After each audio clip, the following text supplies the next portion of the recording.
La police lâche des chiens K9 sur une femme noire et son nouveau-né, ignorant qu'elle est une ancienne dresseuse de chiens militaires. Ils pensaient qu'elle n'était qu'une autre mère noire effrayée, acculée, vulnérable, serrant son nouveau-né contre sa poitrine, alors que les lumières rouges et bleues clignotantes déchiraient la nuit. Mais ce que ces officiers ignoraient, c'est que la femme sur laquelle ils s'apprêtaient à lâcher leur chien K9 féroce n'était pas démunie, pas ordinaire, et qu'elle n'allait pas devenir une autre statistique tragique. Elle s'était tenue jadis dans des déserts à l'autre bout du monde, commandant certains des chiens militaires les plus disciplinés jamais entraînés. Elle avait affronté la guerre, la mort et le silence. Et maintenant, alors que son bébé pleurait dans ses bras, et que les grognements du chien devenaient plus forts, elle était sur le point de montrer au monde et à ses officiers une force qu'ils n'auraient jamais imaginée. Ce n'est pas seulement une histoire de survie, c'est une histoire de vérité, de pouvoir, d'une mère qui a refusé de se briser lorsque le système a essayé de l'écraser. Et une fois que vous l'aurez entendu, vous ne l'oublierez jamais. Tout a commencé par une soirée pluvieuse dans une petite ville américaine, le genre d'endroit où les gens prétendent que rien de mal n'arrive jamais, où les voisins se saluent poliment par-dessus les clôtures, et où les enfants font du vélo sous la lumière des réverbères. Mais pour elle, une femme noire avec un nouveau-né enveloppé dans une fine couverture, la nuit était déjà lourde de peur. Elle avait déjà marché dans cette rue, mais ce soir-là, quelque chose était différent. Les regards s'attardaient plus longtemps sur elle, les chuchotements portaient un peu trop fort, et le son d'une sirène lointaine faisait battre son cœur plus fort qu'il n'aurait dû. Elle ne fuyait aucun crime, n'était coupable de rien d'autre que d'exister dans un endroit qui décidait trop souvent qui avait sa place et qui ne l'avait pas. Alors qu'elle serait plus fort son bébé, dont les pleurs doux étaient étouffés contre sa poitrine, elle remarqua les phares qui s'approchaient. Une voiture de police ralentit, puis une autre s'arrêta derrière. Elle se figea. Son corps se raidit comme il l'avait fait des années auparavant lors des entraînements militaires. Cet instinct primaire qui lui disait que le danger était proche. Mais ce n'était pas une zone de guerre. C'était censé être sa maison. Et pourtant, l'air était imprégné de la même hostilité qu'elle avait ressentie sur les champs de bataille où la confiance pouvait se briser en une seconde. Les policiers sortirent, leurs lourdes bottes éclaboussant dans les flaques, les mains déjà sur leur ceinture, la suspicion écrite sur leur visage. Elle tenta de parler, d'expliquer, mais avant qu'elle ne puisse former les mots, la main d'un officier fit un geste vers l'arrière du véhicule. La porte s'ouvrit, un grognement perça la nuit, un K9 sortit, les dents découvertes, la laisse tendue, les yeux fixés sur elle comme sur une proie. Son souffle se coupa. Les souvenirs affluèrent, sable du désert, hélicoptère vrombissant, ordre aboyé dans une langue étrangère. Elle avait déjà vécu cela, sous une forme différente. Mais ce soir, il ne s'agissait pas d'elle. Ce soir, il s'agissait de la vie fragile serrée contre sa poitrine, du petit battement de cœur qui lui faisait confiance pour rester inébranlable. Les officiers pensaient qu'ils avaient le contrôle. Ils la croyaient faible, mais ils n'avaient aucune idée à qui ils avaient affaire. La pluie redoubla d'intensité, tandis que la femme restait figée, serrant son nouveau-né plus près de sa poitrine. Les petites mains du bébé tremblaient contre le tissu doux de la couverture, ses pleurs déchirant la nuit comme de fragiles échos d'innocence. Mais les officiers ne les entendirent que comme un bruit de fond, car pour eux, elle n'était pas une mère essayant de protéger son enfant. Elle était une menace, une gêne, quelqu'un à maîtriser. Et quand l'un d'eux claqua des doigts et aboya un ordre, le chien s'élança en avant, grognant, les dents brillantes sous l'éclair des phares, l'eau s'écoulant de sa gueule alors qu'il se tendait contre la laisse. À cet instant, elle sentit une montée d'adrénaline, celle-là même qui l'avait maintenue en vie dans les zones de guerre du désert lorsque le monde explosait dans le chaos. Mais là, elle était de retour sur le sol américain, marquée par la suspicion plutôt qu'honorée pour son service. Sa veste militaire, remplacée depuis longtemps par des vêtements civils, ne portait ni insigne ni autorité, juste la couleur de sa peau qui la désignait coupable avant même qu'un mot ne quitte ses lèvres. Et pourtant, même lorsque les officiers lui hurlaient des ordres, même lorsque l'un d'eux faisait un geste violent pour qu'elle s'agenouille, elle ne se brisa pas. Elle ne supplia pas, car elle savait quelque chose qu'ils ignoraient. Elle savait que l'animal même qu'ils croyaient la terrifier pour la soumettre n'était rien de plus qu'un soldat à quatre pattes, une créature liée non pas par la cruauté, mais par l'entraînement. Et ses yeux se fixèrent sur ceux du chien pendant une fraction de seconde, et dans ce silence tacite entre le dresseur et le chien, une reconnaissance s'alluma, le genre de reconnaissance qu'aucun officier dans cette rue ne pourrait jamais comprendre. Car elle avait passé d'innombrables nuits à commander des bêtes comme celle-ci, leur apprenant à détecter le danger, à charger sur ordre, à obéir non seulement à la voix, mais aussi au cœur qui la portait. Et même si des années s'étaient écoulées depuis qu'elle avait porté son uniforme pour la dernière fois, la mémoire musculaire ne meurt jamais. L'instinct ne s'estompe jamais. Et lorsque l'officier détacha la laisse, et que le chien s'élança, cela aurait dû être le moment où son histoire se terminerait. Mais à la place, ce fut le moment où son passé ressuscita. Car elle tomba sur un genou, protégeant son bébé d'un bras tout en levant sa main libre dans un mouvement si subtil, si précis, que ce n'était pas de la défiance, c'était un ordre. Et le chien s'arrêta en plein élan, grognant mais confus, son corps tremblant de conflit entre les ordres durs de l'officier et l'obéissance enfouie que l'écho de sa présence avait réveillée. Et les officiers hurlèrent plus fort, la colère se déversant dans la nuit, la pluie trempant leurs uniformes, la frustration enflammant leur voix alors qu'ils ordonnaient à l'animal d'attaquer. Mais le chien ne bougea pas. Il tourna en rond, grogna, puis s'arrêta net, la fixant comme un soldat attendant des ordres. Et pour la première fois, la peur ne s'alluma pas dans ses yeux à elle, mais dans les leurs, car ce qu'ils croyaient être le contrôle leur avait échappé. Et la femme, trempée par la pluie, le cœur battant comme un tambour de guerre, murmura doucement à l'enfant dans ses bras, non pas en anglais, mais dans la même langue étrangère qu'elle avait utilisée autrefois à l'étranger,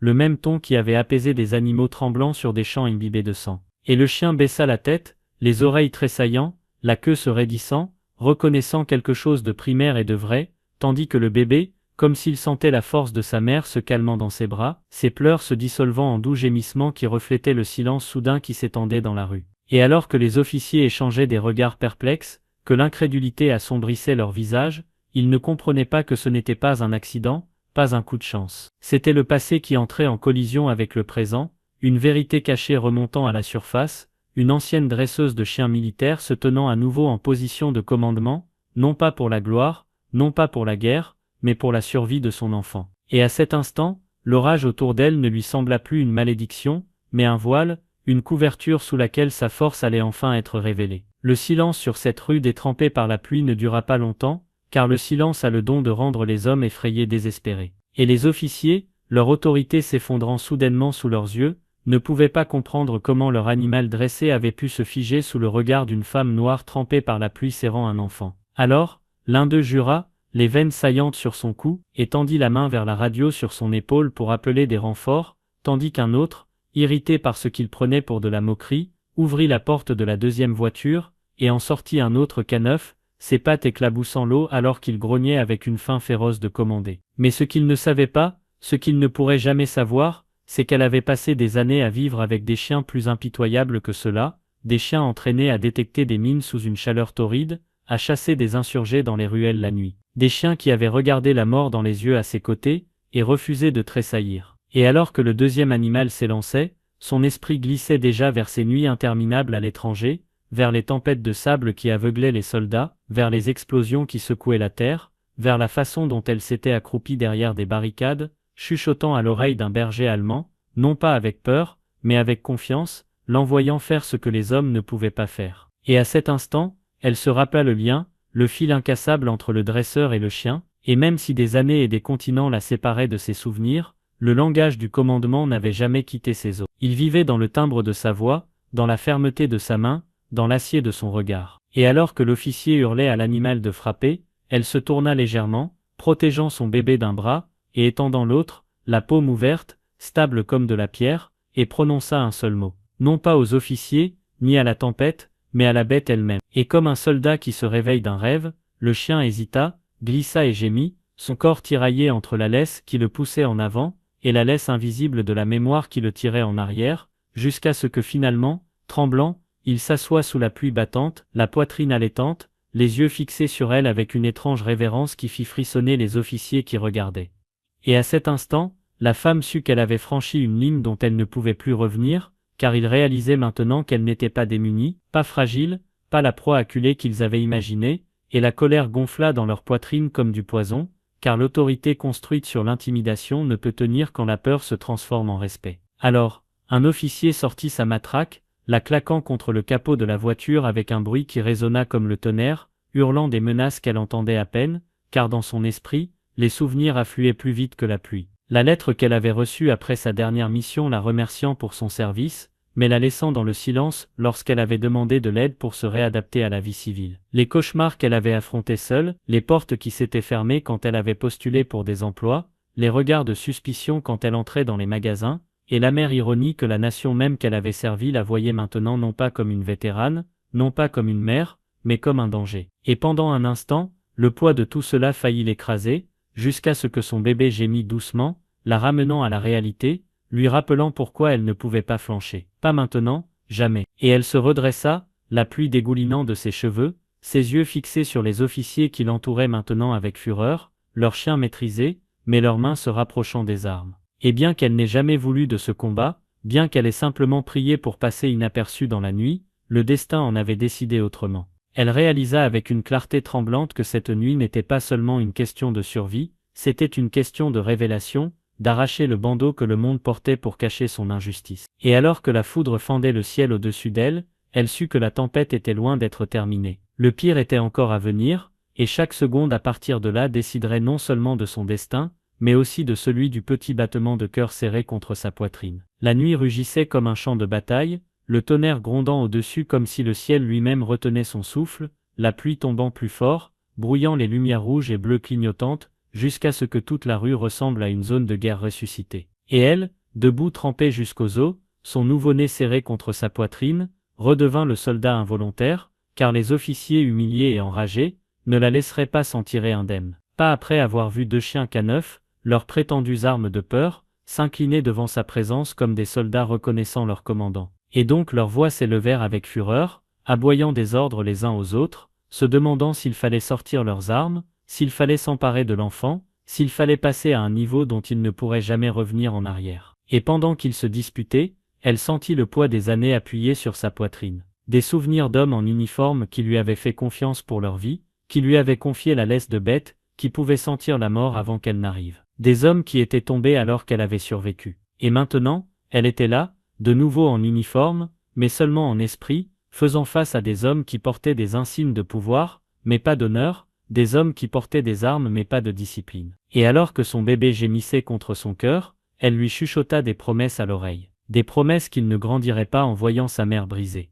Des promesses que son premier souvenir ne serait pas un souvenir de terreur, mais de force. Et alimentée par ce vœu, elle fit un pas en avant dans le cercle d'hostilité, la pluie éclaboussant autour de ses pieds, sa main libre se levant lentement, non pas en signe de reddition, mais de commandement. Et elle parla à nouveau, cette fois plus fort, sa voix stable, le même ton qu'elle avait utilisé des années auparavant en commandant ses chiens d'unité à travers le chaos. Et les K9, les deux, bougèrent sans hésitation, non pas vers elle, mais loin d'elle, tournant autour de leur maître avec confusion avant de tourner leurs yeux vers elle, comme s'ils demandaient silencieusement ce qui allait suivre. Et les officiers trébuchèrent, jurant, tirant sur les laisses. Mais les animaux résistèrent, grognant non pas contre elle, mais contre les hommes qui les tenaient. Et à cet instant, le pouvoir changea de main. L'autorité se fissura.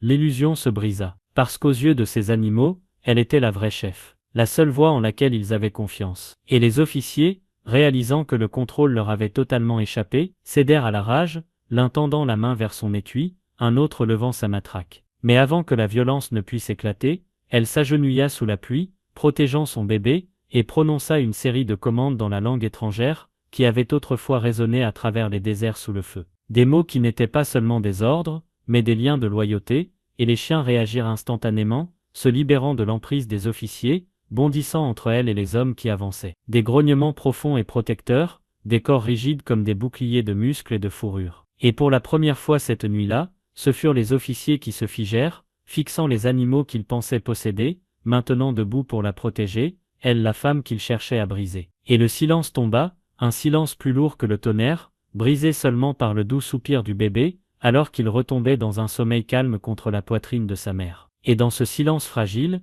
elle se releva, dominant non par la taille, mais par l'esprit, une femme noire trempée, épuisée et non armée qui avait transformé les outils de l'oppression en gardiens de son enfant. Et avec ses yeux fixés sur les hommes, qui quelques instants auparavant, l'avaient regardée comme une proie, elle chuchota, « Vous ne me connaissez pas, mais vous vous souviendrez de moi. » Puis elle avança, les chiens la flanquant comme des soldats fidèles, les officiers reculant sous le coup de l'incrédulité, la peur remplaçant l'arrogance. Et elle continua de marcher, pas après pas, jusqu'à ce que les lumières clignotantes s'éteignent derrière elle, jusqu'à ce que l'orage s'adoucit pour devenir une simple bruine, jusqu'à ce que le monde semble un peu moins cruel. Et alors qu'elle disparaissait dans la nuit, son nouveau-né en sécurité dans ses bras, son histoire n'était plus seulement la sienne. C'était un rappel que la force ne porte pas toujours un uniforme, que la survie ne dépend pas toujours des armes, et que l'amour d'une mère, affûtée par l'expérience et le sacrifice, peut faire taire même la plus forte des tempêtes. Et pour tous ceux qui regardent, pour chaque personne qui écoute ce récit,